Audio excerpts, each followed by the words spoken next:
All right. Candidate David O, thank you so much for joining us. Yeah, thanks for the invitation. So, the first thing I have to ask you, the mayor is blamed for everything Yeah, and rarely receives any credit when things go well. Why do you want this job? so you're correct. The mayor is blamed for everything, and mostly it's true because in our city, under the charter, we have a strong mayor form of government. The mayor has incredible authority in this city, and unfortunately, because we're a one-party town, and I'm not trying to say just because it's a Democratic party, it doesn't matter what party it is. If you're a one-party town that have been there a long time. Um, the mayor can do things without checks and balances. And I've tried to be in a check and a balance. Oftentimes, I try to support the mayor whenever I can, but I think it's important to have checks and balances. I think if I were mayor, I'd like to have a check and a balance. It is how our government operates. I hope I don't break the law like our current mayor does. And when I say break the law, ignore the law. But ignoring the law is breaking the law, and not complying with the law is breaking the law. These are problems. If I'm mayor, I think people in this city would be happy to know that I don't go around ignoring state law or federal laws just because I don't like them. But outside of that, yes, when things go wrong, the mayor is to blame on the mayor's best day. But if the mayor is inactive, if the mayor is someone who's not really on the front line of things, if the mayor is not visible, if the mayor is not giving, in this case, let me just say, his full attention to the problem, then the mayor is to blame. But that's why I would like to be mayor. I'm a lifelong Philadelphian, and I live in one of the poorer neighborhoods of Philadelphia, and I see very directly what happens when you have poor schools, when you have government services that are not really available to people the way they should be, when there is trash and dumping, when there's gun violence and murder happening, and how it affects children and how it affects seniors and everybody else who is a subject. But then we have good people who move into our city, good people who are live in our city, and they move out because of they can't get a good education for their children when they have children. Their jobs are not promising. The economy is declining. They live with certain conditions that have been in this city, some of them getting far worse, and it's really taxing upon the mentality and the quality of life of people in the city. Well, I'm really not going anywhere. I got four young kids. My wife and I, we live in the same block that I grew up on, and well, maybe I will go someplace. Who knows? But before that ever happens, I thought the best thing I could do after serving three terms, basically 11 years on city council, trying to fight this uphill battle, is to offer the voters a different choice. I understand how difficult this is going to be. The next mayor is going to take the leadership of this city at a time where we are facing a lot of very significant problems, starting with what happened with COVID, the George Floyd murder, other types of civil unrest based on unhappiness and on legitimate issues, reform that should happen. But there's only so much that you can continue to take. I mean, these are issues like poor education, unequal opportunities, or failure to provide equal education and job training. And the government's responsibility, in large part, is to ensure that we have a stable society. You got to know what the laws are, they have to be enforced. People are just shocked when they find themselves in the midst of 300 dirt bikes and ATVs, and everybody's seeing on social media what happens if you tap a fender while they're racing through traffic. A gun gets pulled out. So people are, they are afraid, and that's not the way it should be. There are laws. People say, like, we need tougher laws. We have laws. They don't have to be tougher, they just have to be enforced. If they were enforced, we would not have these problems. And some of the laws are pretty simple. You get a fine for riding an illegal vehicle in our streets. Well, fine them. If you find them, you have to know who they are. You have to know where they live. Now we know who you are, and you know that we know who you are. We are enforcing these laws. But enforcement include other things, such as the fact that now that you got a ticket, you can't ride your vehicle home because you're not supposed to ride it. And you have to have all your paperwork and insurance and everything for your sake and everyone else's sake. All of this excusing of violations of the law and criminality and other things, have resulted in a lawless city that is getting worse and worse. The economy has suffered, but it's hard to recover when people don't want to come back to work, when people don't want to come and be tourists in our city, where businesses can't afford to pay the insurance rates. I mean, I think the idea that some people have, not everybody, that, oh, insurance will cover that. No, insurance doesn't cover that. And not everyone's got that kind of insurance. And for the people who do, the insurance premiums are going up to the point they can't be in business. And so now the community loses the ability to get goods and services. And especially people who need prescription or over the counter medication, when those pharmacies close, where do they go? Because it's not safe and they got to take public transportation. I think that the views of people in our city are oftentimes siloed to their experiences, the neighborhood they live in, kind of what they expect. But it is the job of the mayor and elected officials to look broadly at how people live together in this city. So one, people have got to be safe, and then they have to receive those core services such as good schools and clean streets and community recreation, and they should expect to be able to have a good paying job and a future to build on. And for many people who come to cities like ours, they don't quite fit the mold. So entrepreneurial opportunities are tremendous, and they add such color to our city. Someone who can't get a job at Comcast can open a Mexican restaurant, or a Chinese restaurant, or a Uzbek restaurant, or someone who isn't just going to fit in the mold. They're going to do street music and street fashion. We're going to have people innovating in the arts and being creative, and people providing cultural opportunities that we all really enjoy. And they make money at it, and they make like that section, those neighborhoods, come to life. And the only problem is whether they're safe, they're clean, and they're treated fairly, and people are respected for what they have to offer. We have a lot of immigrant communities. That's fantastic. We have all types of variety of diversity in this city, and we really have to promote all of that to have the robust kind of urban living. If people want to live on a farm, you can. But when you come to a city like Philadelphia, yeah, we have a bunch of different neighborhoods, but ultimately we're an urban center. So we have the football stadium, we have the baseball stadium, we have the federal buildings and the state buildings, we have the universities, we have all of that. But at the same time, if we're not a well-run city, um, the burden falls upon the residents and the small businesses, and you can only cannibalize so much. You're going to have to bring outside investment, outside funds, outside workers. There's going to have to be opportunities, and in a changing global, economy, what is it that we do? What is it that someone else does?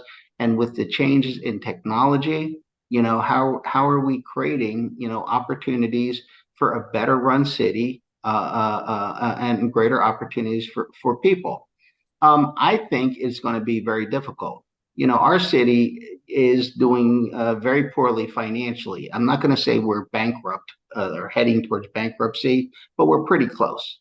If anybody has thought about the amounts of money we have lost in this city, I mean, regular tax revenues, a lot of people who are high paid workers that were paying the wage tax, they're not paying the wage tax, and they're making some extra money by not paying it. But what really is the problem is there's no reason for them to come into the city. Like, even if you came into city, you dealt with public transportation, you dealt with the crime and all that. Are you going out for dinner? Are you going to meet your friends and colleagues for drinks? Are you going to a concert? Are you going to travel around the city? It's not just Philadelphia. People have seen a level of violence and lawlessness that is really debilitating. People saw the video of the looting, shortly followed by the video of the young man jumping on the back of a woman's car, breaking her windshield after he bumped into her car. You got the hordes of illegal vehicles, and a gun falls out his waistband, and he points it at her. Then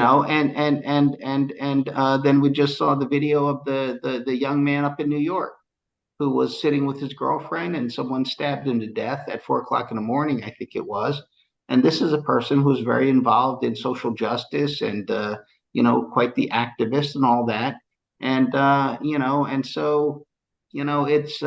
It's just unfortunate that you have good people out there, trying to make the world better in their own way and ending up, one way or the other, getting hurt. So as mayor, there's a lot of messages that I would need to send because it's unfair to people to have lived a certain way or understood the environment or society to be a certain way, and suddenly it's changed. And what I mean is, if you have been dealing drugs on Kensington Avenue out in the open, and you have been doing it in front of police, and you have been doing it, without consequence, suddenly there is consequences, and that person may feel, interestingly enough, that that's unfair and unjust. Well, to a degree, I understand, because you have been allowed to do that in the presence of police, and all of a sudden one day they arrest you. So what's going to happen is I have to send messages: no more open air drug dealing, no more dumping in our city. No more putting your tractor trailer in front of people's homes and on a residential neighborhood. No more of these type of things. No more ATVs and dirt bikes hoarding through our city, brandishing weapons. That's not going to be allowed. And the looting and all that, we know when it's going to happen. We know when it's likely to happen. We know where it's going to happen. The idea of not putting out police, that somehow that aggravates a situation. Okay, reasonable people differ. I differ on that. Peaceful protests, that's a constitutional right. There's civil laws, and there's civil rights and all that type of thing. And yes, we want people to express themselves. That's the First Amendment. We want people to communicate and share their views and all that, but don't violate the law. Don't violate other people. Don't put a young woman out of business that put 3 years of her life saving into opening a beauty supply store. This is a young Haitian American person, and she's devastated by that. When you break it down to each human being and what's going on with them, yeah, they deserve the protection of the law. They don't deserve to have people come in and just burglarize and loot and vandalize and destroy, their property, and to have like no concern. As mayor, I want to send that message about what will no longer be tolerated in this city and how we're going to do things differently. And I'll have time. The election is November 7th, and there's plenty of time to make that communication, and there will be plenty of press documenting what is changing. I'm using drones. I've been fighting for better technology. I think since 2015, we're trying to do hearings on drone technology and other technology where we don't violate people's rights. And again, I've said it before. Violating people's rights by misusing police is not going to get us to public safety. It's going to get us to where we are today. The inability to police, the inability for people to really trust and work with policing in many of our crime-ridden communities. We're going to have to rebuild that trust. But it is the fault of the mayor if the mayor is telling people to go out and stop and frisk people. Now, you can't do that. And then is the mayor going to stand behind them when they do that, when they violate people's rights, when they violate the law? Is the mayor going to say, no, that was my fault? Well, we haven't seen that. And the best thing is not to do that, because that's counterproductive. And we don't need to do things like that. And that's a shortcut that is actually a violation of the law itself. We cannot have the law enforcers breaking the law. It is because police don't break the law. It is because police exercise restraint, good training, and because they have the proper demeanor. It's because you can tell a police officer you're wrong. You can tell the police officer you don't know the law, and they don't try to exercise authority over you by telling you to get out your car or spread your legs or put your hands up. But that is an exercise of authority that is bullying, but to have, professionals who are hearing what you say and agreeing with you. They can check it out. Let me check with my supervisor. You know what? You're correct. I'm sorry. Have a good day. You know, problem solved. I just think that when everyone is on edge, that is not a good thing. And if you're telling officers to go violate the rights of others, you're looking for a big problem. We have to hire 1,300 police officers. That's how much we're short on a roster, because there's only a certain number of police officers that patrol. And so when you divide up the city, right now we have police districts that only have like two patrol cars, available at any, when you need them. We have to redo this whole thing. I don't know what's going on with 911. That's usually the first thing people deal with. There's a lot of things that have to change, and I would say finally that um, there's been too much collusion, however you want to put it. And so if we don't deal with the politics, the political status quo, the political machine of the city, we are not going to get to good education. We're not going to get to social services that are good quality. And we're not going to be able to provide, the libraries and arts and social services that we need, maintain the streets and all that, because um, there is too much corruption, is the best way I could put it. And I'm going to explain what I'm talking about. And there's a pothole, and it costs $100 to fill the pothole, and the pothole will be filled for a good 5 years. But in the reality of politics in Philadelphia, filling that pothole is not the important thing. The important thing is it's a payback to somebody. So now someone gets to fill the pothole for $100 because they know someone and they've done things, usually political assistance of some sorts to a powerful or person in charge. Well, if you fill the pothole and it lasts for 5 years, you get $100 for 5 years. But if you fill it so that you need to fill it every year, now you get $500 for filling the pothole. If the pothole becomes three potholes, now you got $300 every year for 5 years, and that's $1,500, right? So $100 job becomes $1,500. At a certain point, why even bother filling the pothole? Because we'll just give you the money, right? You just get paid, even though you don't do anything about that pothole. Why? Because you're protected, and because you believe you're protected. You have seen, just like those dirt bike riders, just like those drug dealers on Kensington Avenue, you have seen that the authorities and those involved in enforcing the laws and ensuring the integrity of the public interest, that they turn a blind eye. Everyone's involved. And so they just keep doing the same thing. So along comes a new elected official who actually wants to fill the pothole. But what do they do?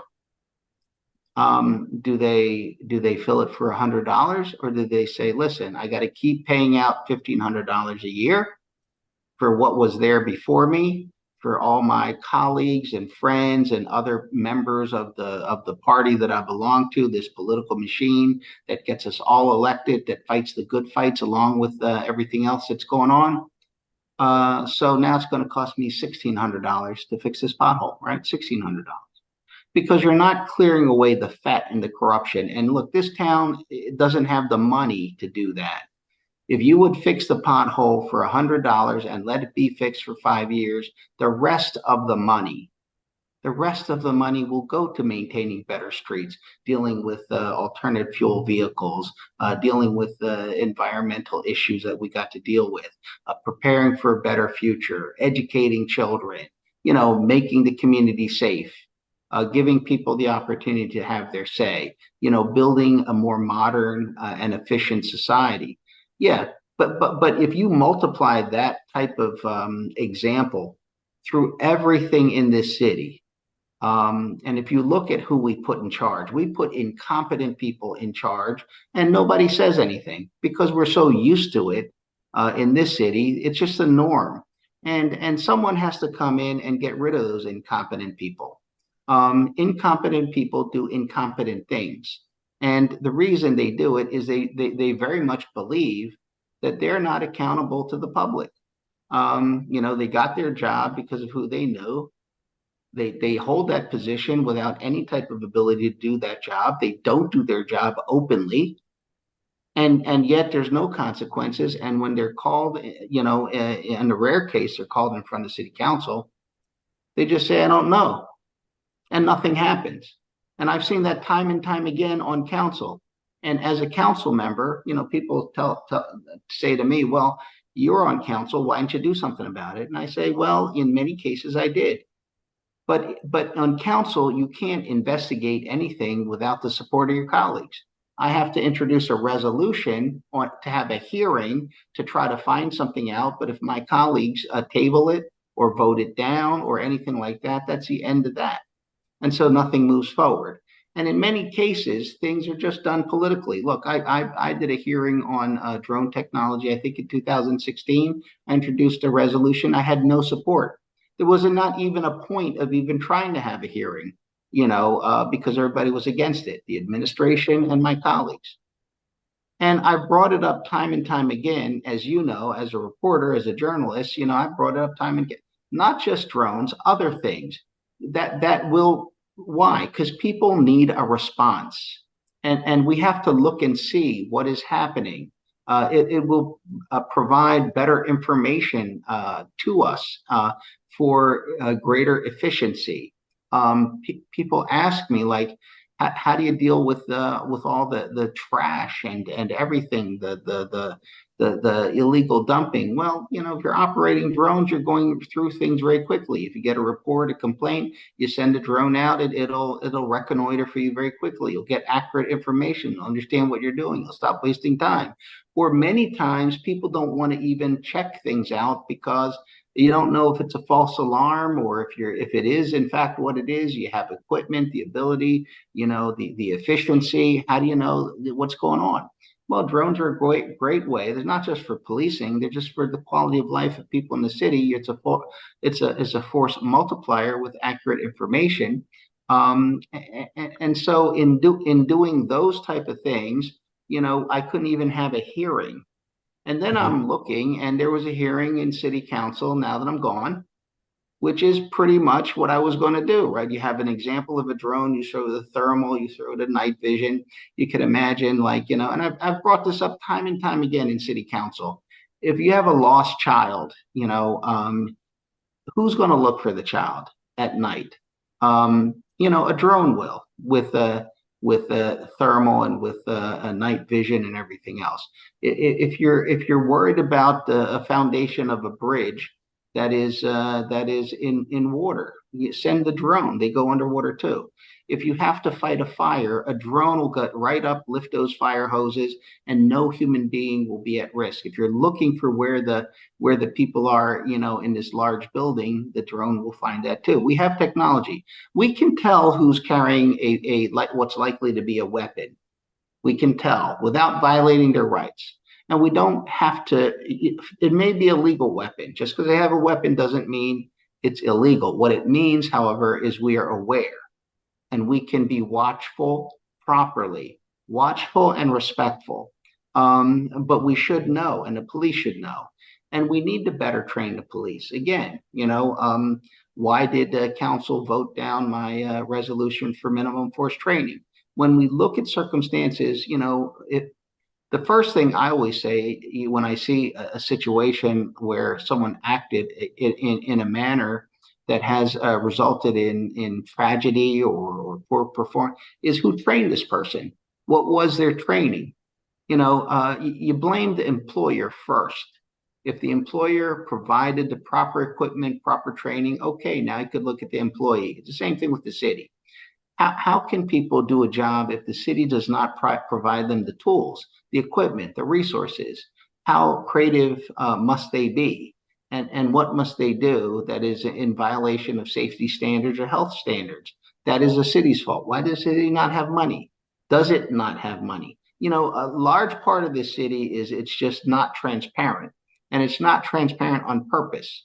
Because if it was transparent, then people could see what's going on. You would have accountability. Like, who knows how much money is actually spent of every dollar in the classroom? Well, I don't know, and I've been a council person for 11 years, and I have tried to find out, but the school district is not a part of city government. But they come before us for funding or for types of things. But that is the problem. Who appoints these school board members? Well, the mayor does. So the mayor's got an ability to informally get information, push policy, but it's not out in the open.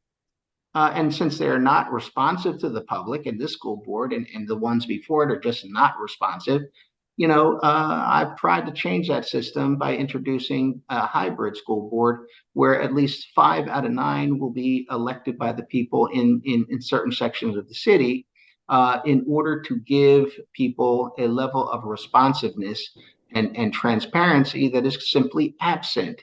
Um, but I have not been successful in any of those things, and no one is held accountable. Right now, people don't know what elected officials do. They don't know how people voted. It's very difficult. The only chance they really get to eyeball the mayoral candidates is through a debate. When they're talking to each other, when they're being asked questions, when it's on television, when it's on the radio, when it's on a podcast, when it's on the social media or something like that. The idea of having a very thorough conversation about what the candidates are going to do. That is not in order to win the election. That is in order to inform the public and for the public to have a discourse or to come to conclusions. I like this idea. I don't. I'm not trying to hide anything. I mean, we shouldn't be. I mean, we all went through a primary. But after the primary, which people got like a 90-second answer to most of their questions, we now have an ability between two people to confront each other on where we differ. Where we agree is not a problem. Where we agree. For example, I agreed with Sherelle Parker. She and I agree. She introduced a referendum, to find out how people felt about the proactive use of stop and frisk, and it came back, people don't like it. Why? Well, first of all, it's illegal. It's unconstitutional. So I agree with her, but now we disagree. And she has to explain to people why what she's doing is not a violation of the Constitution in the most practical sense. We could talk theory all day long. I could theoretically run between raindrops, yeah, but let's see you do that. Let's see you deploy police in that manner. Let's see how that works out. So you're going to have to explain that before you do that. And she owes the people an explanation, as do I. I am putting a stop to the property assessment methodology here in Philadelphia. I have said the entire time it's illegal, it's improper, and it is unjust.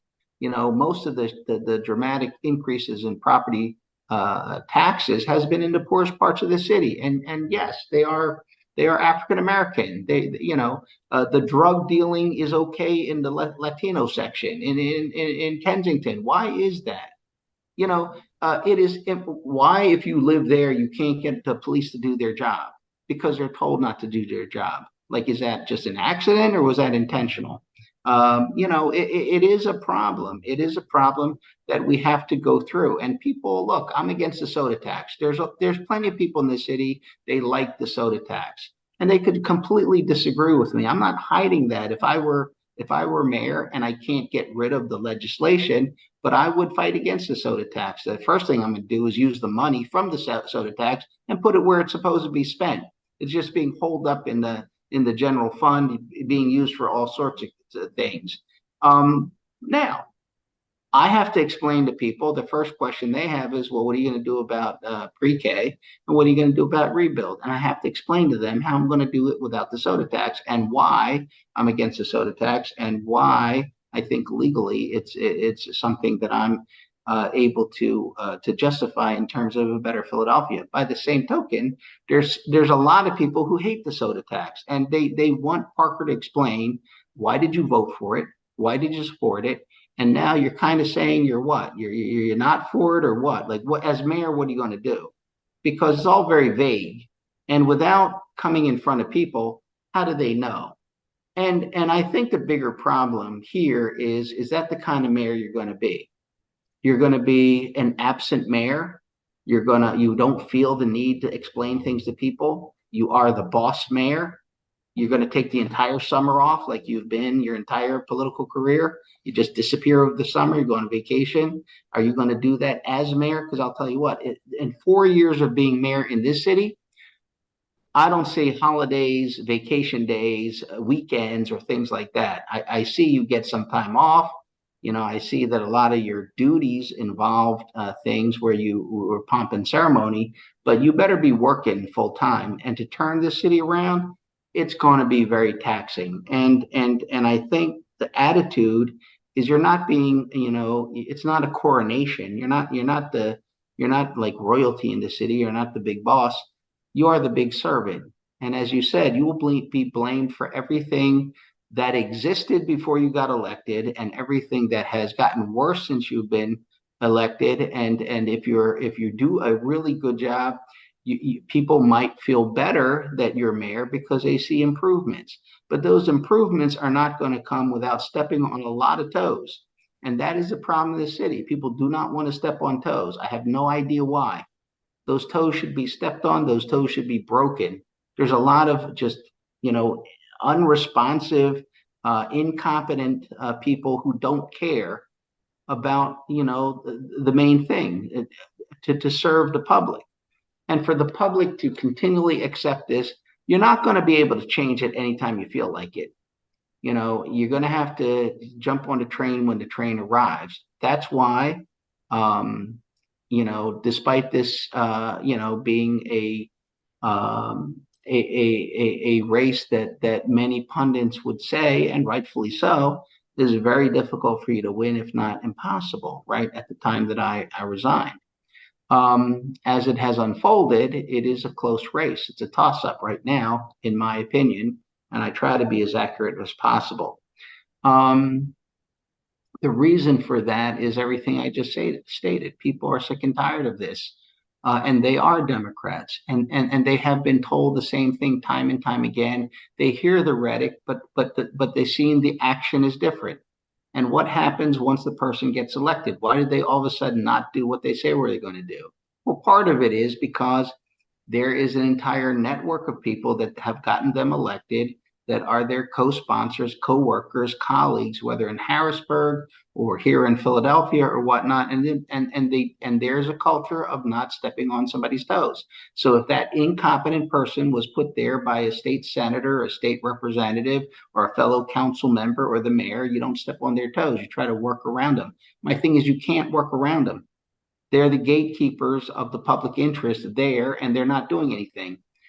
They have to be removed. That will send a message in city government, in our school district, and other places, that in our in our authorities, that you have to do your job, and you have to be aware of the fact that you do your job with humility, and under the law, and properly.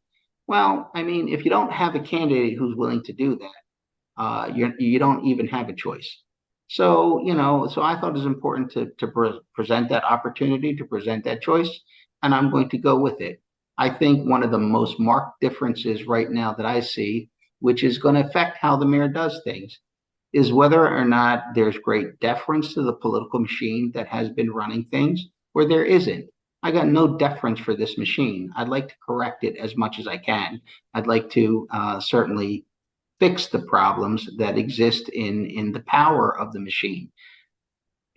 Political organizations, they're important in organizing to get the will of the people done, the ones who believe in that.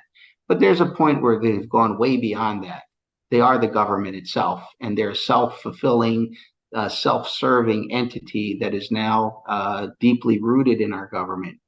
And it has to reward its members, and it runs out of things to reward them with. There's only so many potholes you can fix. There's only so many government positions you can give out.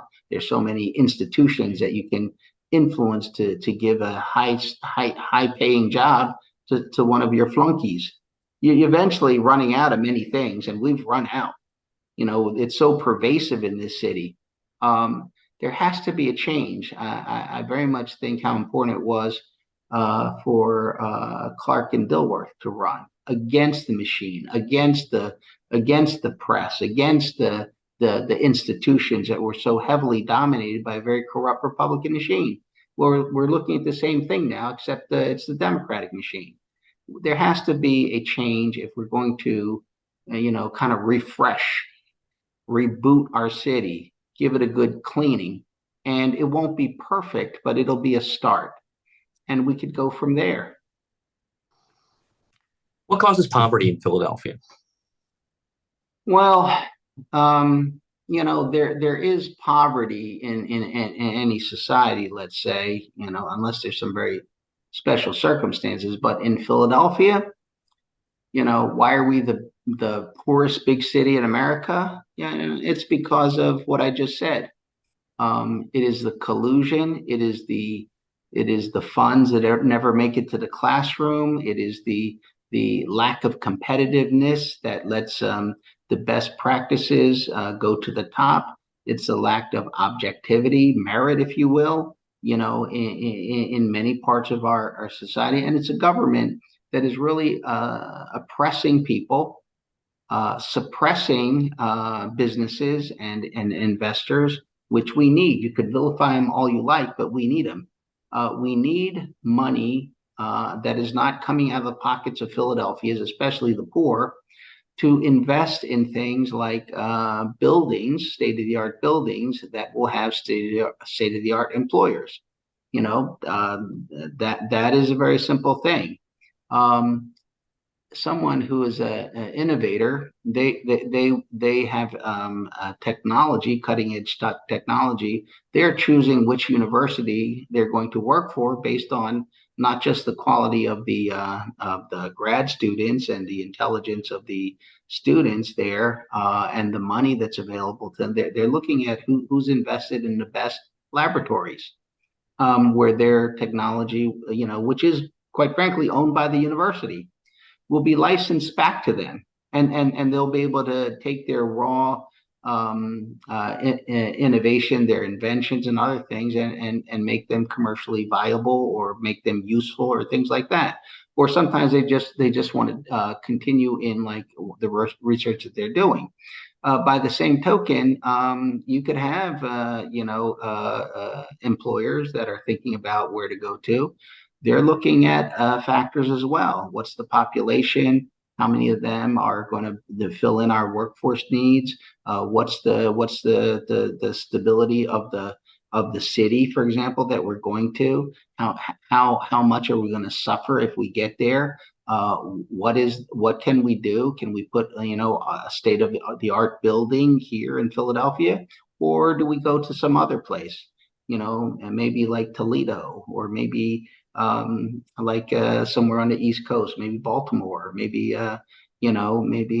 Virginia, somewhere in Alexandria. Like they're really considering based on different factors, where they want to land, how they want to do things. So we have to be competitive.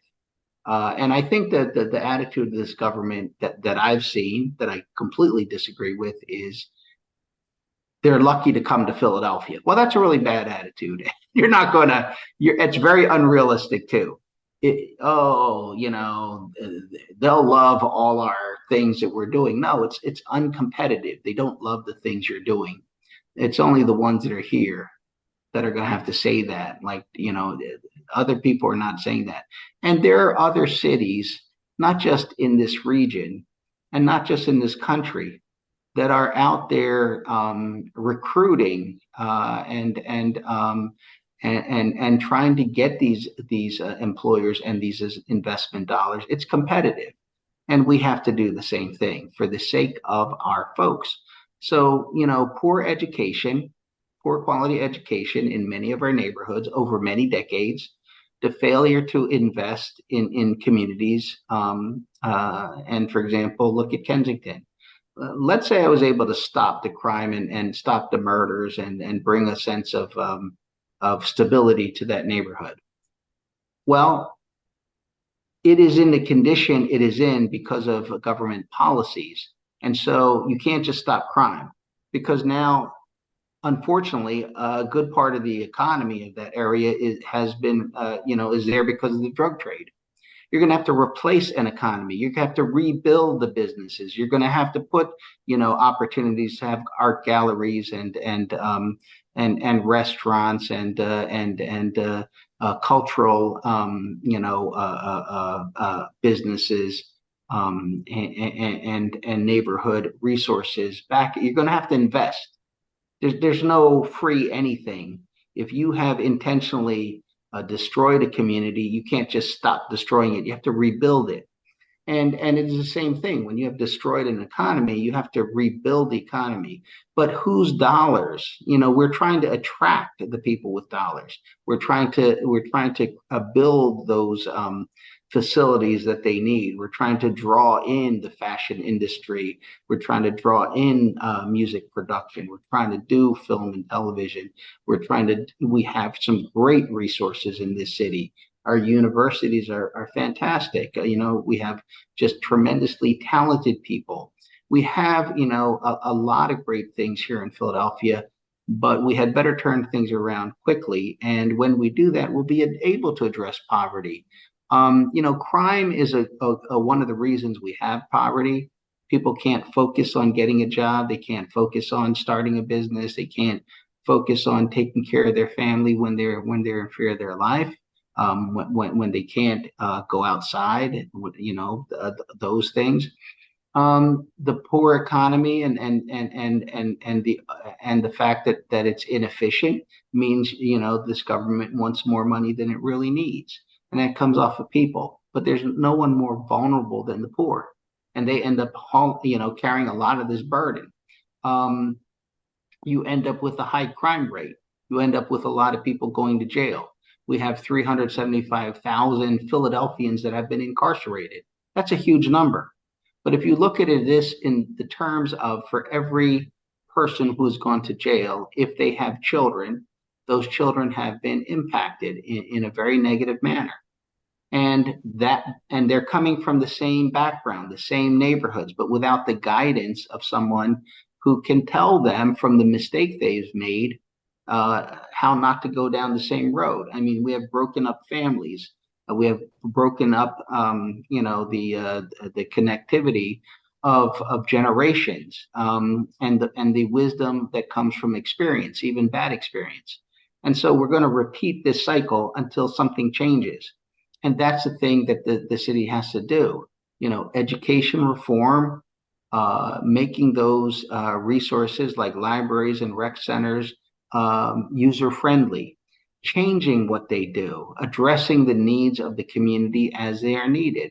And what I mean, for example, as I've said before, and I say on the campaign trail, libraries are outdated. What they need to do is they need to be brought up to speed. What is in the library has to be things that are not available on your smartphone or in your home. They have to be the things that people want and need. But we have a wonderful tool. It's called the library card. And one of the biggest problems in our poor neighborhoods is credit and debt. Learning how to manage your money. People talk about like financial education in school. That's a lot of theory. A library card is a real thing you do. You go to the library, number one, because it's clean and safe. So we're going to have to deal with safety, lighting, hours, all that stuff, availability. And what's in the library are the things that, for example, kids want. They want those things. The Apple computer, the technology, the type of resources, including musical instruments and all those type of things available in your library, available gaming and all that. Excellent tools, high quality tools in the library, things that you can't just kind of duplicate. Once we have that, in addition to taking out books, which you can do, and taking out a laptop or taking out a violin because of the credit, right? You've borrowed a public resources, a resource, you've treated it well, you treat it respectfully, you return it on time, which shows that you're going to be a responsible person. That's what credit is. And so you return it in good condition on time, and you build a record. And we're showing you that by building that record of reliability and trustworthiness, you can go from borrowing books to borrowing electric guitars, and gaming consoles, and things that are quite expensive through your library card. And every time someone comes over to your house, they say, "How did you get that?" You say, "At the library." And they will learn that, I want a library card, but I can only take out like 3 books right now. And eventually I could take out 5, but I want to get to the gaming console. How can I build my credit? And there, the librarian working with our schools can say, if you take this mathematics test, if you take this English test, if you take this foreign language test or this history test, you score 95, will give you credit points to your library card. But fundamentally, while we're advancing you, that shows your desire, your effort, your willingness to work to benefit yourself. We are also building your record of reliability and trustworthiness. Now, if you have credit, do you just plummet into debt? That's the problem with a lot of these credit cards, right? With young people in particular from these very same neighborhoods. They want things, they can't afford things, they're not managing. So building credit and learning about credit, learning about responsibility. Now, what about adults? I mean, is it inconceivable that at some point in time, mom can go to the library and the Amazon truck pulls up and unloads some fantastic things she needs for 30 days? Amazon truck pulls up and collects it on time in good condition. Like, what are the possibilities that we can do? I'm not saying like everything's possible. I'm just saying conceptually changing things. It has to be a positive force that we're doing. So for me, I believe that there are fundamental things: safety, education, job training, vocational career shall return to every school. It should not have been taken out in the first place. But again, that is like some well-intended people who wanted to have everyone go to college, which is not even possible, nor does every smart person or capable person want to go to college. They have other things they want to do, and they're very good at what they do. And you're really trying to force people into like a certain situation, and they become limited because they're not good at it. They're not acclimated towards it. They don't want to do it. So when I talk about how we turn these communities around, they go hand in hand. Like, it's not like you just bring out the police, which is important to show that we care about your safety. But if the police are not interfacing with the community, if they're stopping and frisking people, they're not really the harbinger of good news.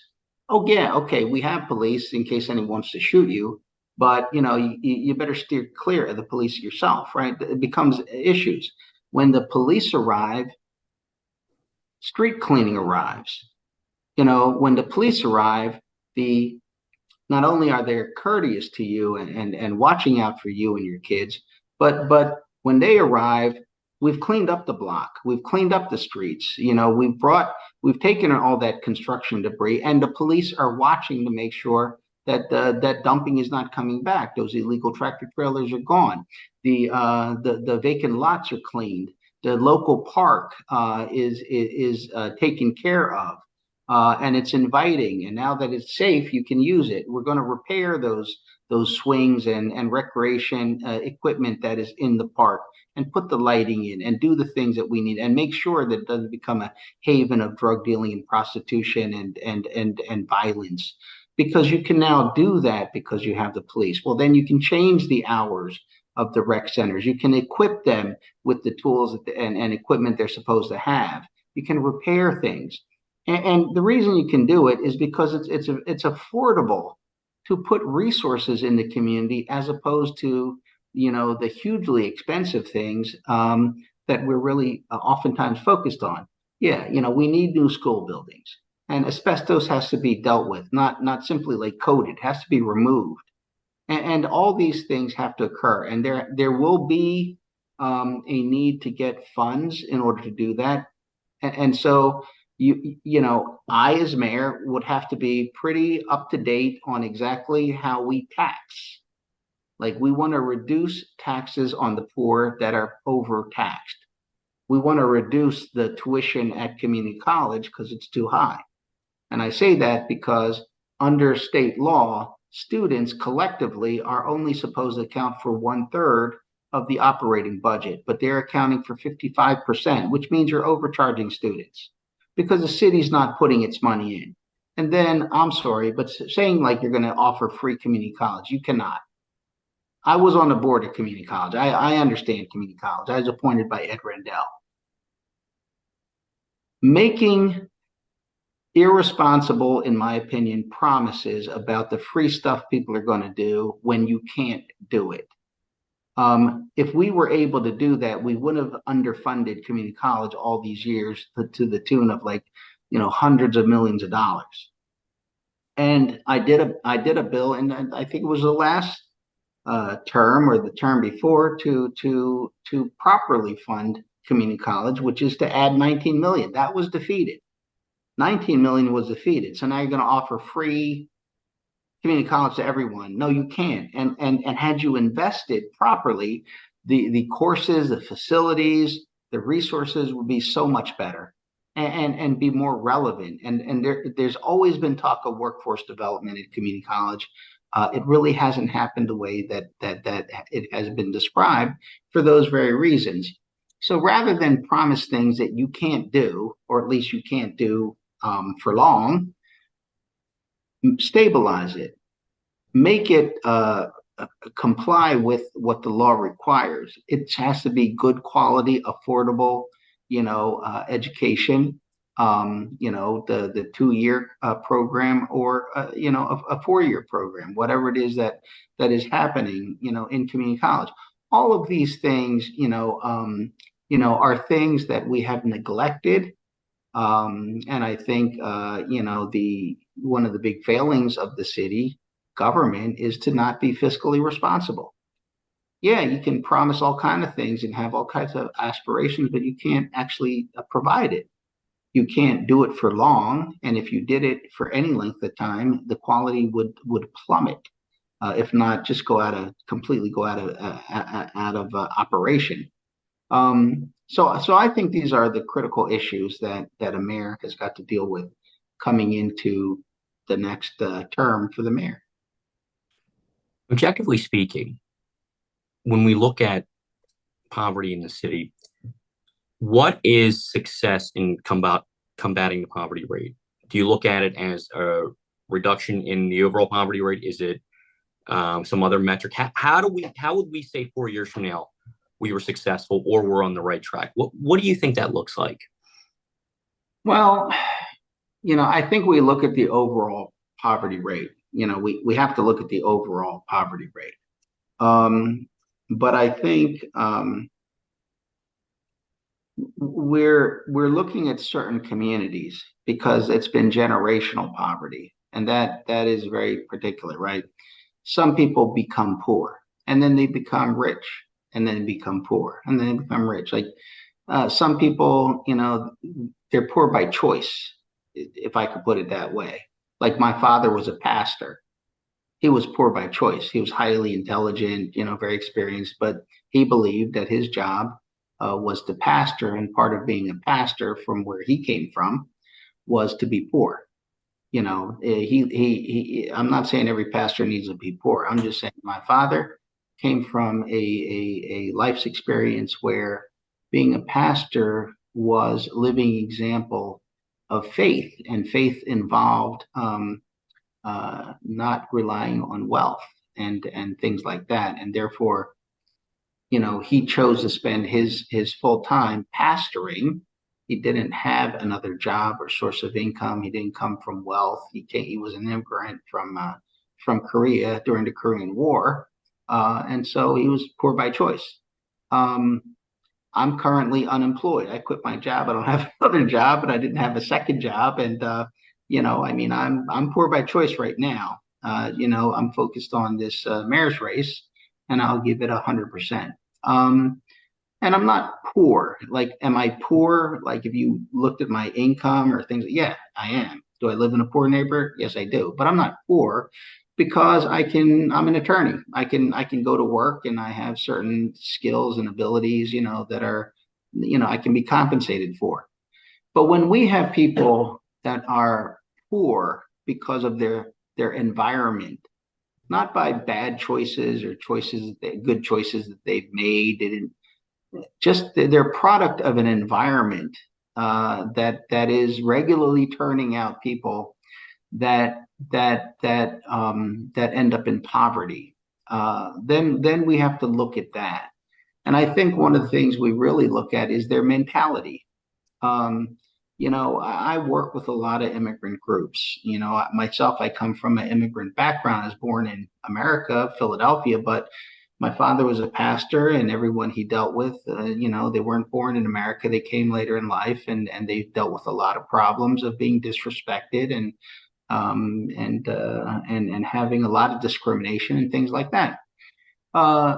So it is like evident to me that mentality has a lot to do with poverty. And people will right away, some people say, oh, you're talking about bootstraps and all that. No, I'm not talking about bootstraps. But you cannot ignore like people's perspectives. It is important why someone believe that they can do better and do better. And some people believe there's no way they're going to do better and they don't even try. And that's everybody. Look, I mean, I just talked about running for office. Uh, we've had people, they just don't believe they can win. They don't bother to run because what's the point of running if you're going to lose? Well, who said you're going to lose? Well, they just decided they're going to lose before they try.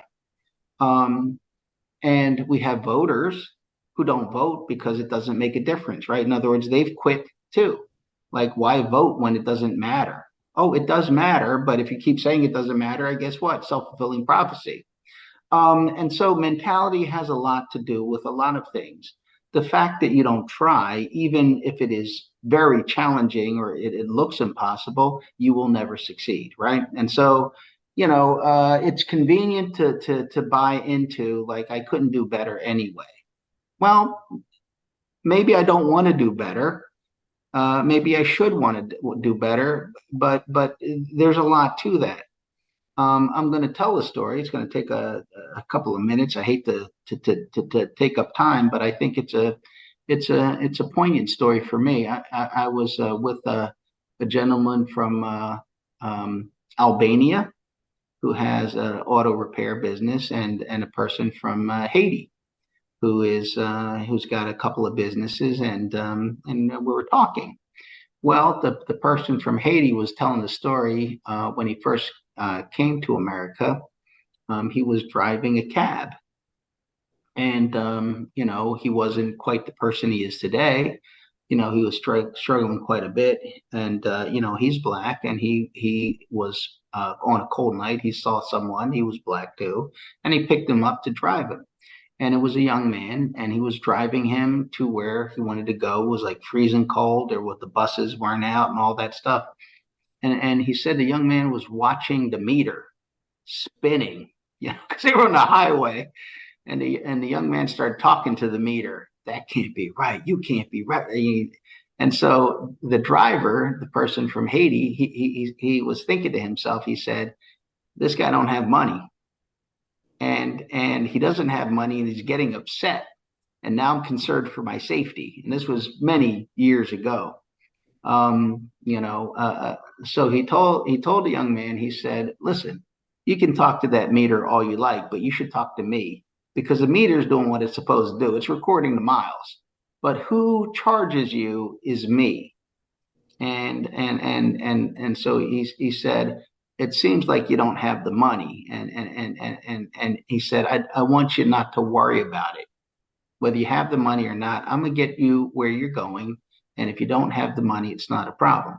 So he arrives at the location, and it's let's say $17, and the young man says, I only have 15. And so the driver, the Haitian immigrant, said, well, you give me 10, and you keep 5 in case you need it. And the young man was astounded. He said, where are you from? Because you got a different kind of accent. And he said, well, I'm originally from Haiti. And the young man said this. He said, well, that's it. See, you're not from here. You have dreams. You're living for something. See, we don't have dreams. We don't have aspirations. We have nothing around us and nothing to look forward to. And and what a difference, right? What a difference in mentality. Like, oh, you're not from here, so you have dreams. You come with dreams, and we don't have dreams. We have to put the dreams back in. We see a lot of what well-intended people do. I would never let them do to my children. You're going to tell children that they are doomed to failure. You're going to tell children that they live in a unjust society where everyone is against them. You have to be very careful how you do that with children. Yes, children are children. You have to give them reality in doses, but you have to give them a hope for a better future, a stability, a sense of empowerment of what they can do as they learn to read, as they learn to write, as they get older, as they make decisions, as they carry responsibility, as they are now held accountable for their mistakes and rewarded for the good decisions they make and their behaviors and how they interact with people.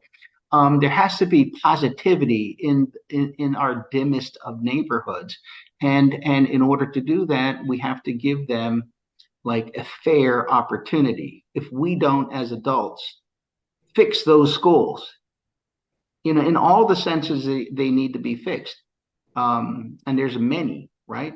Um, we can't keep teachers in this city. The number one reason they're leaving right now is violence. But it's frustrating to be a teacher. It's difficult to be a teacher. And we have a lot of young teachers who come in and they do a fantastic job and they can't wait to get out of they say that, listen, I've done my duty. I went to an urban place. I struggled through all this. Yeah, it was miserable, and now I'm going to a place where I'm gonna actually teach. Well, we need them in this city. And so we're going to have to talk about safety. We're going to have to talk about the bureaucracy. We're going to have to talk about, kind of like the lay of the land. We're also going to have to talk about pay and expectations of pay, and how having more experience and having a good career is going to increase, your pay in the future in a way that is broad and universal. There are issues that we have to deal with, and delivering those messages to people in these communities, be they children or be they adults or seniors, is a change of mentality, change of what drives a person. And we also have to let them know, it's not a big deal to fail.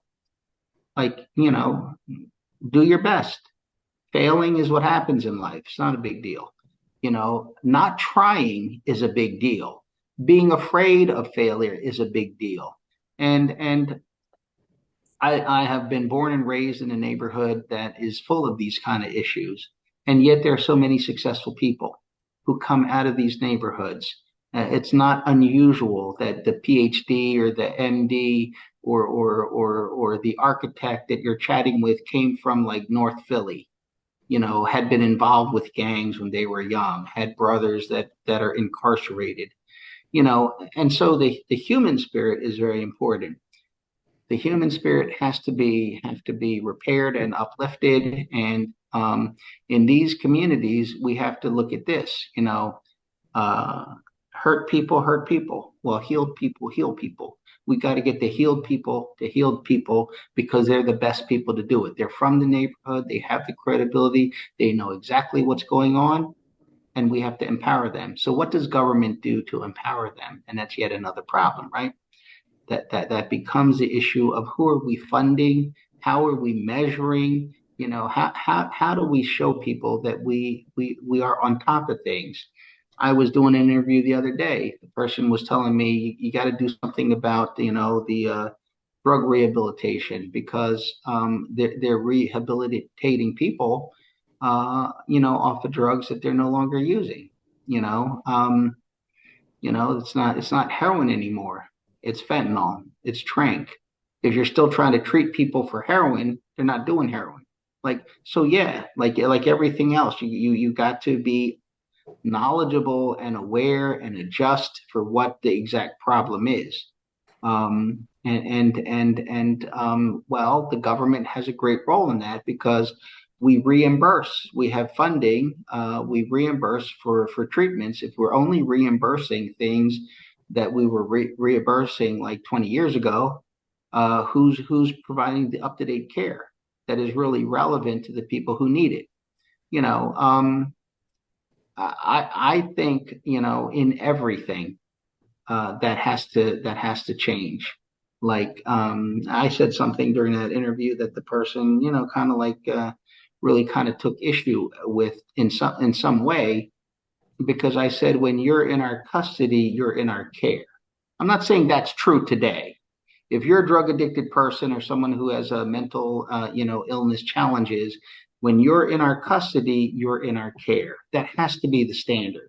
Like when you end up in custody of the Philadelphia government, whether it's the corrections department, the police department, the first thing that we do once we have taken you off the streets from violating people's rights and things like that is we have to be concerned about your health and your well-being.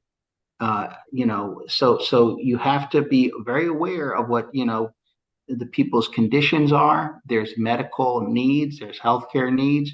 We are obligated to provide that. No one should be thrown into a cell and left there when they're drunk, when they're high, when they're withdrawing from drugs, which could kill them. If there's all kind of conditions. We have to be, and that's what I mean. We can't be the police that stop and frisk you and violate your rights. We have to be the police that is knowledgeable about your condition, your ailments, your issues, and then we're watchful over your well-being. We want you to be better. We want you to be healthy. We don't want you violating people's rights.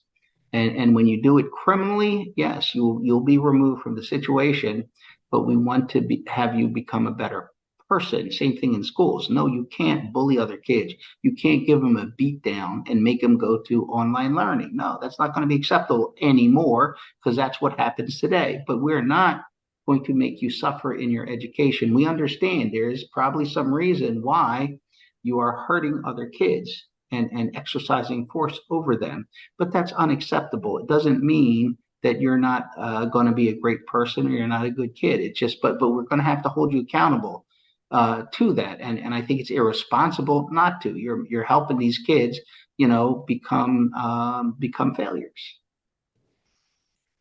What does success in Kensington look like? Well, first of all, a return of law, and a removal of open air drug dealing, which is enforced by murder. That's gone. And when that's gone, you will have a reduction in people coming to Kensington looking for drugs because it's no longer a lawless place. You're just attracting them here. And when you do that, you're doing them great harm because they're leaving behind in their communities, one, the resources, detox, mental and emotional support and help, drug rehabilitation services, things like that. The other thing, however, is they're never dealing with their problem. In other words, we understand North Philly, we understand Kensington, we understand Germantown, we understand West Philly and Southwest Philly, we understand the people in the city and what they deal with. Um, do people from Chestnut Hill and do they become heroin addicts too, or do they become drug addicted? Yeah, absolutely. So we have to understand it as well. But communities outside of Philadelphia that really are happy to see drug addicted people come to Philly are not dealing with the problem in their community, and therefore we cannot deal with the drug addiction problem in Philadelphia isolated from what surrounds us. But if they're not doing what they need to for their residents in their community, if they're not dealing with the fact that we have, residents in our county who are becoming drug addicted and ending up in Philadelphia, they're not providing the support that their tax dollars are there for. And it is when everyone is handling the problems of their community that we can deal with this problem. And kind of like putting them on a bus to Philadelphia is not the answer. It may be a temporary answer for some people, but you have it in the underlying problem that's not being addressed, and therefore we cannot shoulder our problems plus all of your problems over here in the city of Philadelphia. So for me, we will see that all these people who don't need to come to Kensington are no longer coming here because it's no longer a lawless area. With the return of law will come the return of people. So the law, safety, all that is there. We are going to clean up that area. And we'll keep it clean with the use of police to enforce the laws, with the use of drones patrolling. We're going to make sure that the roads are fixed, the sidewalks are corrected, the grass is cut, the library is properly lit, and there's no people that are a menace or a threat to children hanging out there. We're going to, when that stops, you'll see a reduction of Johns driving around looking for prostitutes, looking for vulnerable people, looking to exploit people. You'll have a reduction of basically perverted people looking to harm children. And now that's not hands off either. All of that is going to be enforced. And communities will take back their neighborhoods. We will put money into Kensington to restore the sense of community, to provide those community opportunities, to help people, fill in those buildings, to repair what was destroyed by this governmental policy. We want people to be able to go get the things they need at what was once a very, vibrant commercial area. Even when it was had its issues of alcoholism and drug addiction, it was nothing like it is today. And yeah, you could go shopping there. And the shopping accommodated the community. It was not overpriced, right? You had a lot of really good deals there on Kensington Avenue, because the population could not afford more of certain things. Certainly, they were able to pay for some very expensive items that they wanted, and that's true too. But we want to see jobs come back. We want to make sure that people have a better future. So there's a lot of reinvestment in Kensington, and because it's safe, there will be more people visiting. Like I think Kensington could be just a fantastic economic engine. A lot of the stores back before it was what it is today really cater to the Latino community. And the music outside would be distinctly, Latino music playing, and you could walk around and look at different items, go window shopping, meet people, talk with people, go in. There were Vietnamese restaurants, and there's diverse communities up there, and it's colorful. If it's safe, it's something that people could really enjoy, and I would say that you know, uh, getting Mexican food in the suburbs or getting Chinese food or Vietnamese food in the suburbs is fantastic, wonderful, but it's not the same experience. It's not the same experience as going to Chinatown or going to like the Mexican restaurant in the heart of the Mexican section of Philadelphia or the Puerto Rican section. I don't know what. I guess if Porky's Point is still there or not, I haven't been there in a while, but that was a go-to place, right? And there's a lot more restaurants and things, but just the music, the flavors, Tierra Colombiana, just throw them a pitch, just like the place. If it were safe, they would have a ton of traffic. And it's just like stepping outside of your norm, going into like a different place, right? Like a foreign country, visiting another place, and it's authentic, and that's what it is. It's really, the interaction with other people, that's the real experience. I mean, if you think about it, you go to a certain restaurant, is it the food or is it the people? Go to a certain bar, is it the food or is it the people? For me, it's the people. I always end up going to a place where it's the most friendly and I know the Mm. people and chit chat and we have a good time. And, I eat the food too, but it's really the human interaction that I enjoy. And I enjoy all this. I enjoy it. Look, every part of Philadelphia, we have a fantastic Russian speaking population of like 15 different nations, very different perspectives. They've brought their restaurants and their traditional wear, into Northeast Philadelphia. And it's a great experience, but it's a great experience because it's safe. People go up there. We have Indian restaurants and we have all kind of things. But in our poorest neighborhoods, that those opportunities are denied, and people don't want to go there, and you're missing out on great people. Because I live in a community that is got a lot of crime. It's African American. It's poor, but there are tremendously good people here, and that's what you'll find. You might have to break the ice a little bit, or sometimes you don't. Sometimes they're just super friendly. Mhm. But people's perception, and not without reason, is what prevents this place from flourishing. And I think the same thing. Um, you have to reinforce to people their value if they have been, for so many generations, demeaned and neglected.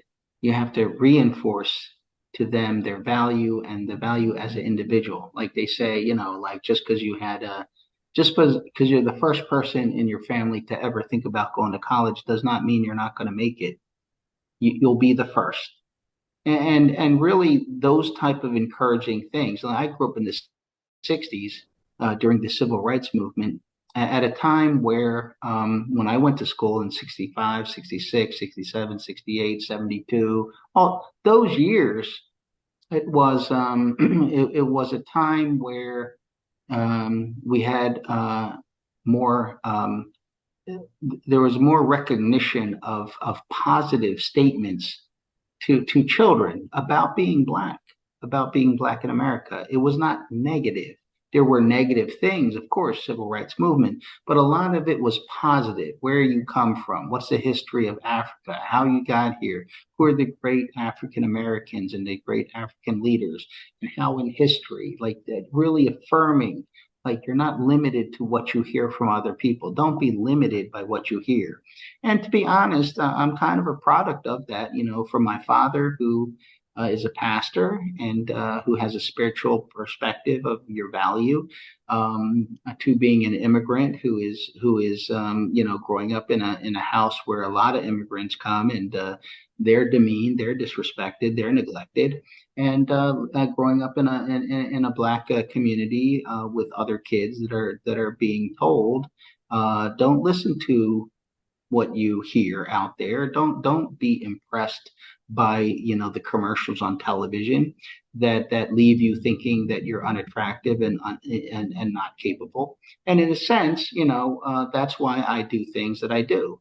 I do things that, like, okay, maybe it looks like you have no chance of winning, but that's exactly why you should try. So, what are you looking for in a new police commissioner? So what I'm looking for is someone who embodies what I just described. Hmm. A person who represents the rebirth or transformation or the renewal of our police department as a department of highly professional people, proud of who they are, proud of what they do, which is to serve the public. Their job is to protect people's rights, including the suspects, including the persons who are the perpetrators, including the victims, including the everyday citizens. They're there to protect their rights. They have to know what the laws are. They have to know what their job is. Their job is to serve people, and their job all during their shift is 24/7. Like during their shift, there's no downtime. Someone says, I locked myself out of my car. Can you help me? Yeah, we can help you. It's at your service. I'm lost. Can you help me? Yeah, like we'll drive you to the local thing. I don't have a way of getting, to the hospital. We'll give you a lift.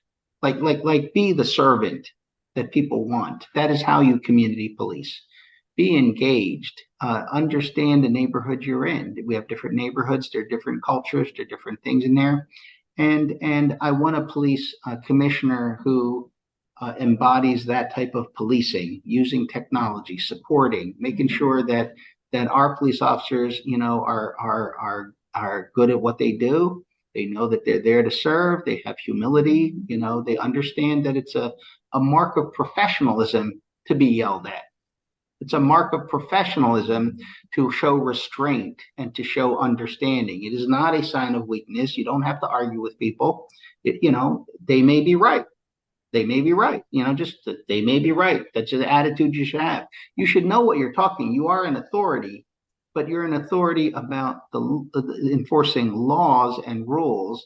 And you don't have to be an attorney. I'm not saying you have to overthink things, but you need a mayor and a police commissioner who's going to lay out what you're based on your training, what your job is. And we want to have a police commissioner who the officers themselves will be very happy to see as police commissioner because of great reputation. But we also have to have citizens who are also happy to see this person be police commissioner because they have successfully dealt with in the past problems in Philadelphia, handle it very well.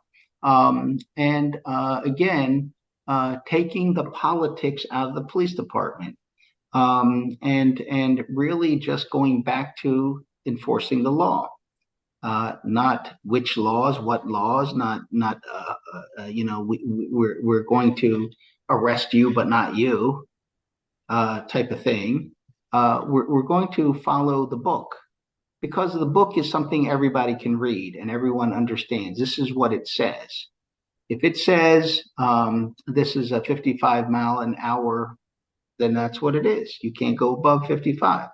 And it just has to be applied simply without like a deviation, unless there's a good reason for it. I'm rushing to the hospital, something like that. There's emergency situations, exceptions, but it can't just be exceptions, whatever we feel like. And so I am not going to be limited by anything other than the ability to turn this city around by policing and to change whatever negative perceptions are out there about the police so that we can create public safety. And when our citizens respect our police, we'll be well on our way. Where do you stand right now on the proposed 76ers arena in Chinatown? Simply put, I'm not for it. Now that's not a perfect answer, and so I've not seen, because there isn't an actual a diagram or document that says exactly what it is, and that's the reason I'm against it. The Sixers announced it, and they have a responsibility to when they announce it to define what it is. There's no definition of what it is, and so I'm really shocked by the amount of attention it gets for something that is not even documented. Like we don't know what it is, what it takes to build it, what it needs. There's no traffic study, there's no parking study, there's no nothing. And we see that every time they change the picture. Like you just draw, you drew an illustration of an arena, and then you drew like some housing on top of it. Like Mhm. you just erase and use your pencil. I could do that too. And so they're talking about costs and jobs. How would you know? You wouldn't know because there's really no way to actually verify or tell. And I don't think they can tell either. So right now, whatever they're doing, I think is very disruptive because people live there, people work there. There are things that might happen there, but if you start talking about something as dramatic as putting the Sixers arena there, what exactly? How does that, deter people who would invest, deter people who would open a business, deter people who would buy property? So we do have Jefferson, hospital there. We have the university. We have other things. We have walk-in businesses. We have Chinatown, 152 years in the making. And that in of itself is an economic engine. And it's more conducive to like what we want. We want residential living. We want people going out. We want to occupy our streets. We're not looking for something that draws people in with great congestion every now and then with a game or a concert. We're looking for because that's not the right place for it.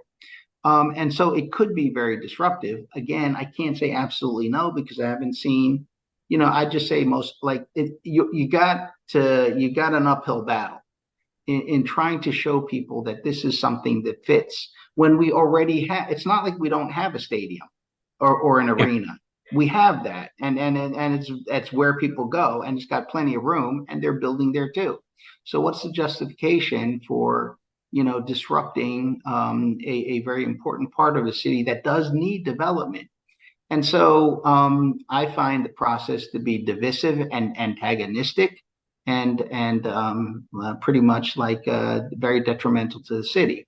There has to be a clarification, like produce your drawings, produce your studies, put it out in the open, and let's look at it. So until then, I'm against it. Like I think they had plenty of time to present this to the public, and they have not, and that raises a big red flag for me. The location, as I said, is not a good choice.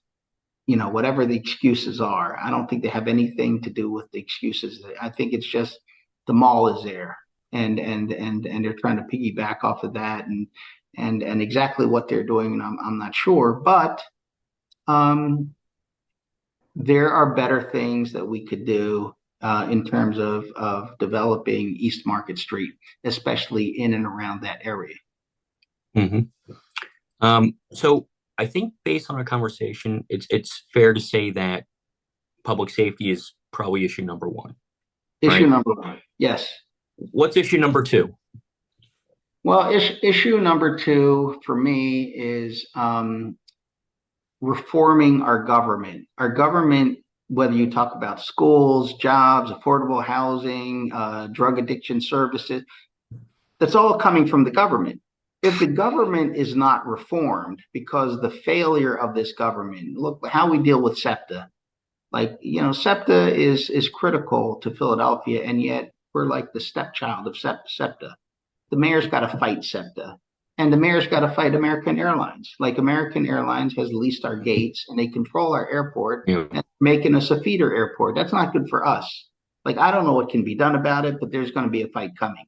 Like we need to take control of our airport. That is the lifeline of our international global economy, which is so critical. We cannot be like a regional city, not in today's environment, not and take advantage of technology and international partnerships and things like that. It's a changing world, and if manufacturing is coming back to Philadelphia because it's coming back to the United States, is it coming here or not? Again, we don't have a department that go out and recruit to try to bring people here, and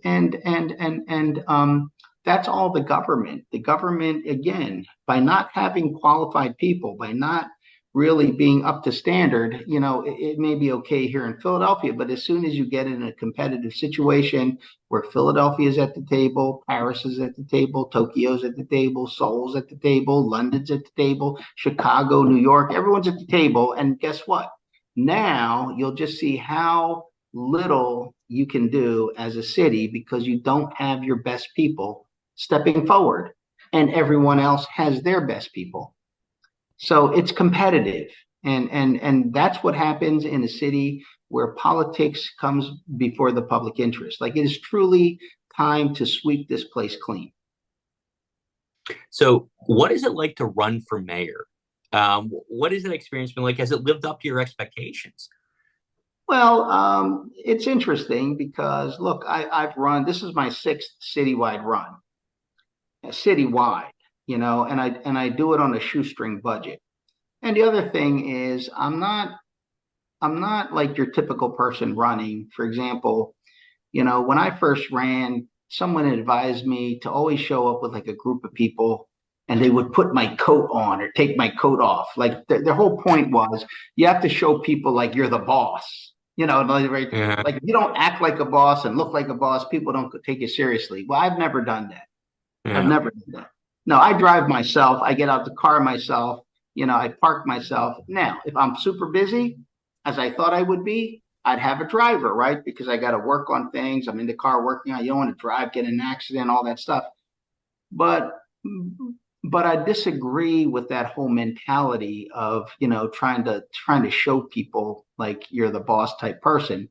And so I don't take a lot of that stuff like to heart, and I think authenticity is the best thing, and honesty. Like, if you're not going to get elected, make sure it's because people know exactly what you're about and they don't want it. That's fine, right? And if you're going to get elected, make sure that they know what you said and that you're going to try and do, exactly what you said. So I've also been a rare person in the city because my race is in November. And I say that because if you really think about it, and I know a lot of people do not, including our press, our press in generally does not even think about these races because what's there to think about? When's the last time we had a race in November in anywhere? So our races are done in May. And then, the winner of the Democratic primary on November 7th votes for themselves and they win, right? So there's no contest typically. And the only contests we really pay attention to are the at-large council races for the minority seat. That's what people pay attention to in this town. So for me, I've been through that. I could just say November is different from May. Mhm. Now, it won't make a difference if you never ran before, because how would you know it's different?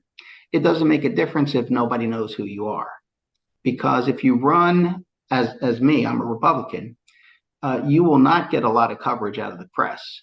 You will not get a lot of good things said about you. You will have a lot of bad things said about you if they say anything at all. And there is a kind of presumption that people aren't voting for a Republican to begin with.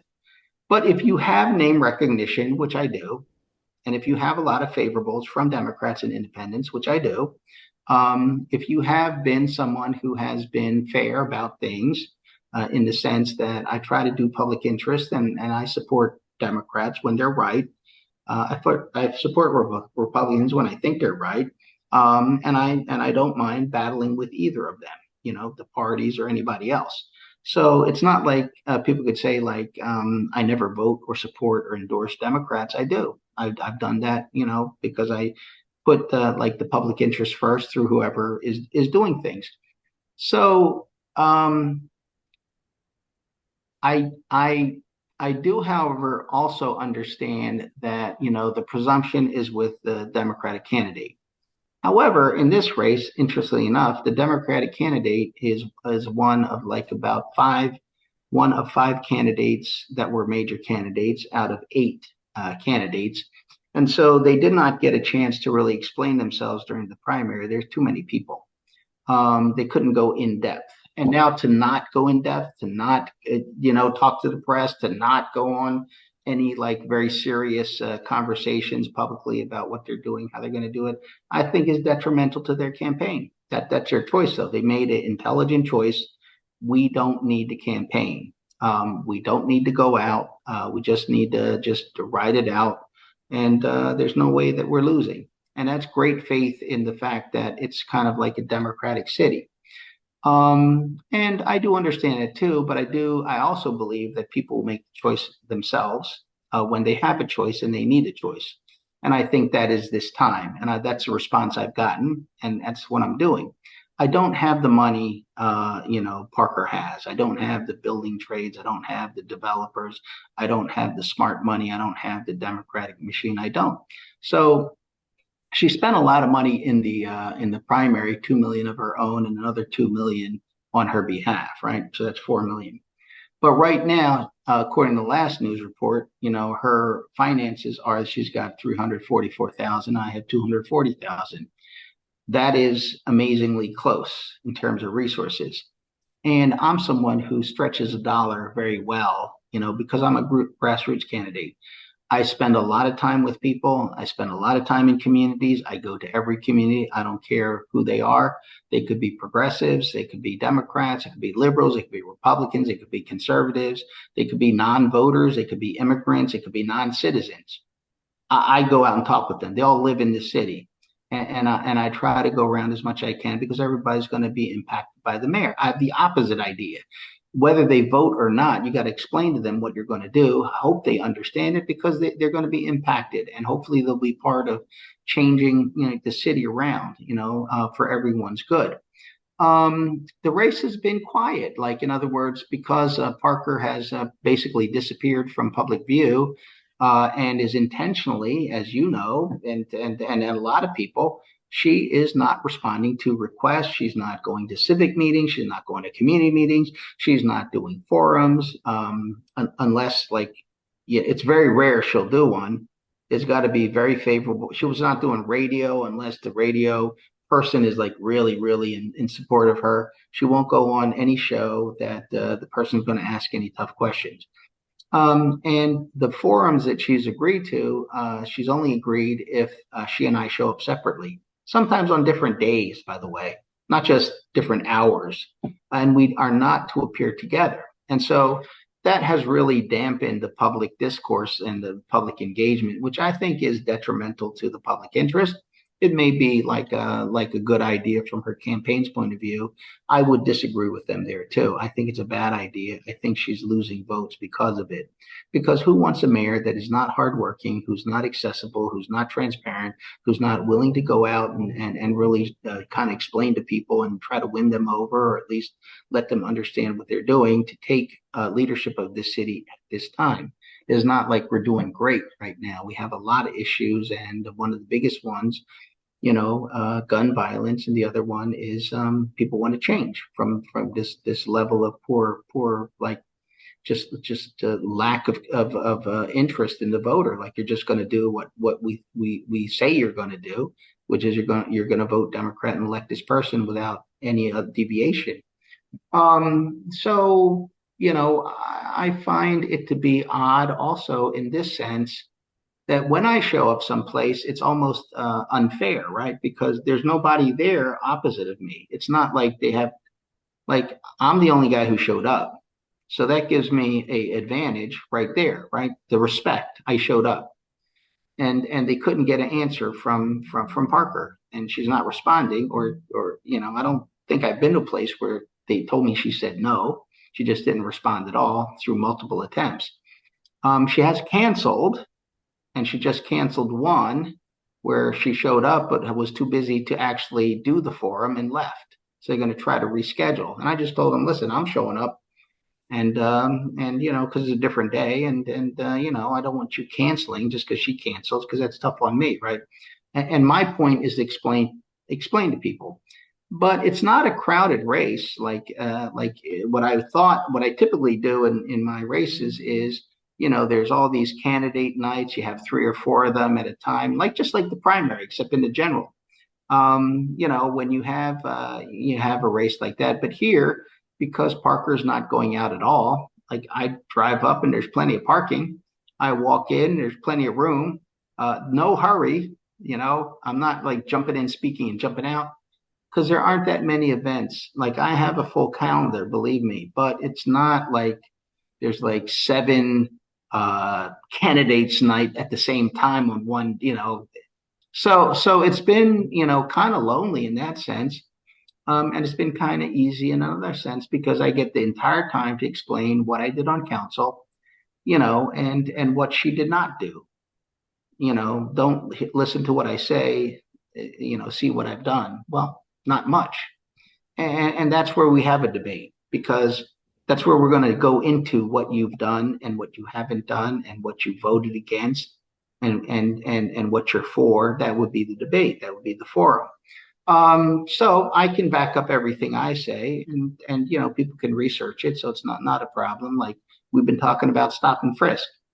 I don't think that's controversial. She's for it. I'm not. It's just the explanation why not, and then how do you deal with crime? DHS reform. I fought for that. She did not.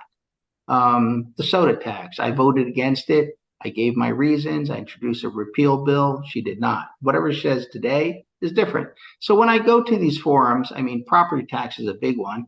I have introduced bills. I have done other things. I have been very public in my fight against the improper taxation. And it's mostly in it's in her demographic. It's mostly Black communities where people are really struggling, they're happy to hear that someone's fighting against these property taxes, but she was not in the fight at all. So we covered a lot of ground here, but I Yep. just wanted to know, is there anything that maybe you haven't had a chance to discuss on the campaign trail, Polly's position, anything like that that you'd like to talk about, or anything else you'd like to explain that maybe you haven't had a chance to do yet?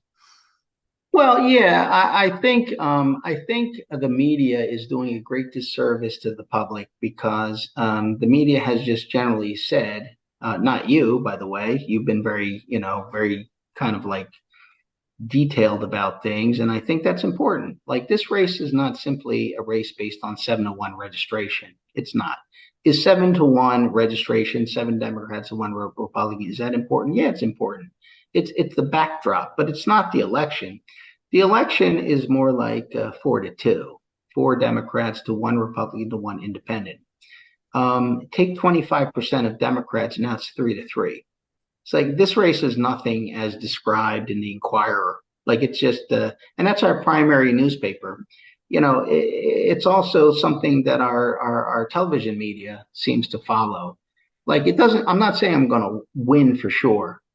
I'm saying I'm not going to lose for sure. Like, it's a toss up. And really, just to parrot and repeat this 7-to-1 thing, it's not even relevant to the campaign. It's like saying you have seven witnesses to my one witness, but five of your witnesses are out of town, so it's 2-to-1, right?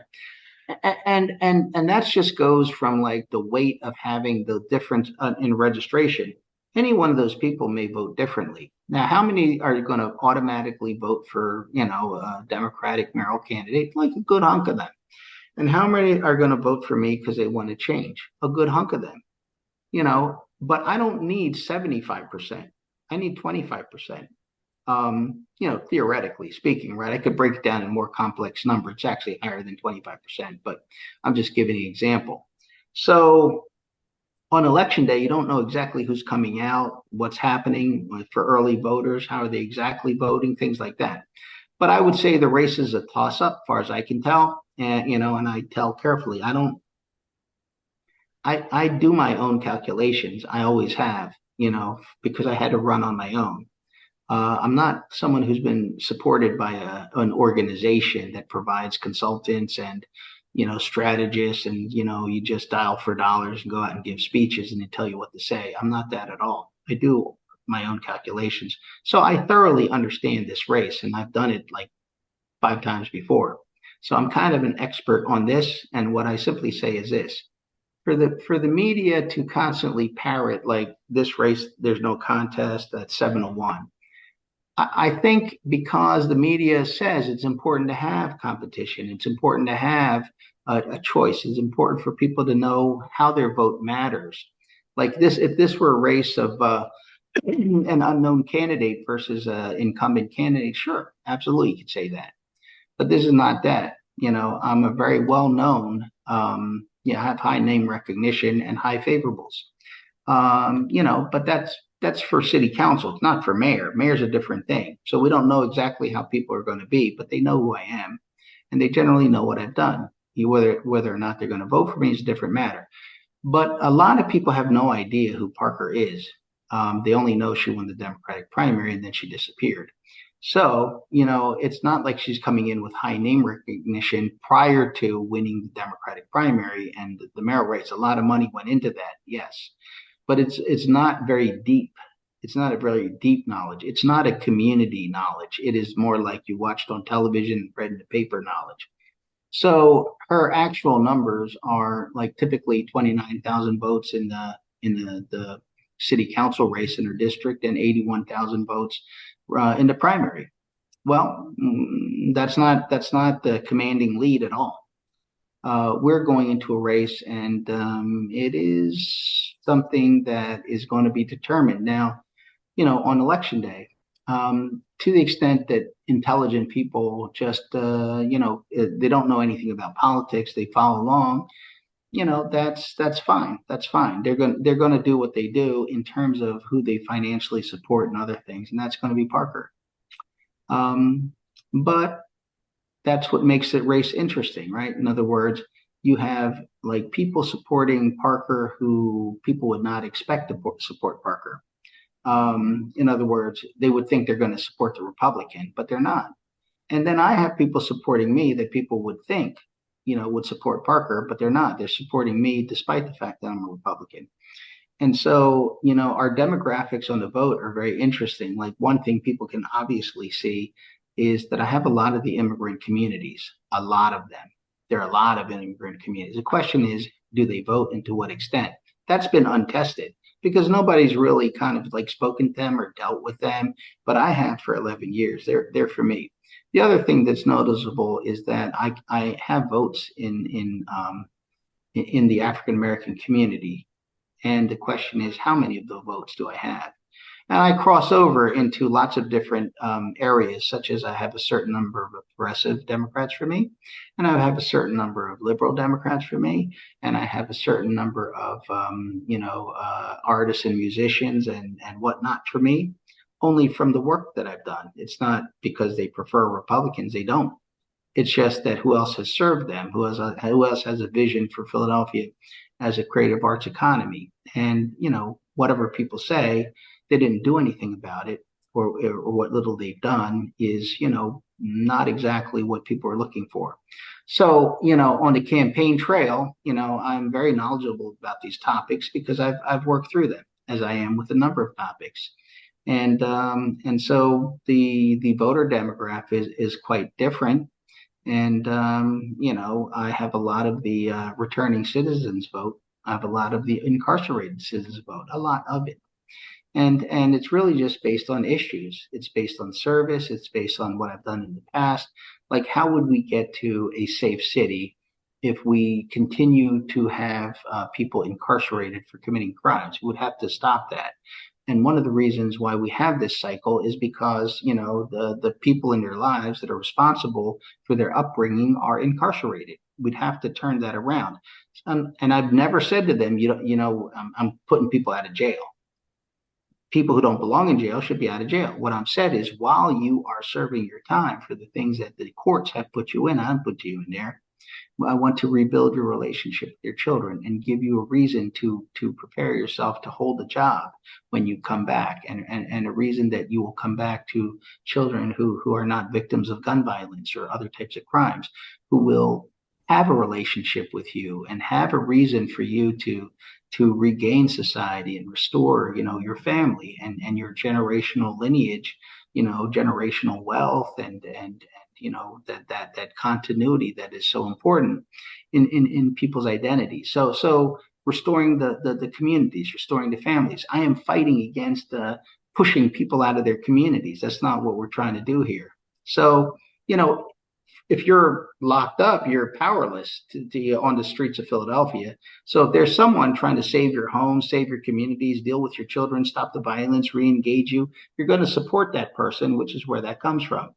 And Parker's not there in any of those things in the past. Maybe now running for mayor, she will be, but not in the past. So yeah, the thing I'd say is I think it's important